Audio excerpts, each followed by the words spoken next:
உதகை அருகே mini bus பள்ளத்தில் கவிழ்ந்து விபத்து, 10க்கும் மேற்பட்டோருக்கு பலத்த காயம்.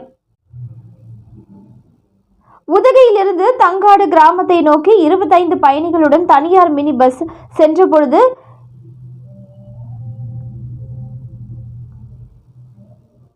கள்ளக்கோரை ஹாடா பகுதியை கடந்து சென்ற பொழுது ஓட்டுநரின் கட்டுப்பாட்டை இழந்த மினி பேருந்து அருகில் இருந்து 120 அடி பள்ளத்தில் கவிழ்ந்து விபத்துக்குள்ளானது. இதில் மினி பேருந்தில் பயணம் செய்தவர்களில் 2 குழந்தைகள் உட்பட 10க்கும் மேற்பட்டோருக்கு பலத்த காயம் அடைந்துள்ளனர். இதில் 3 பேர் கவலைக்கிடமாக உள்ளனர். அவர்கள் அனைவரும் மீட்கப்பட்டு உடனடியாக உதகை அரசு மருத்துவக் கல்லூரி மருத்துவமனையில் அவசர சிகிச்சை பிரிவில் அனுமதிக்கப்பட்டுள்ளனர். விபத்து குறித்து காவல்துறையினர் விசாரணை மேற்கொண்டு வருகின்றனர்.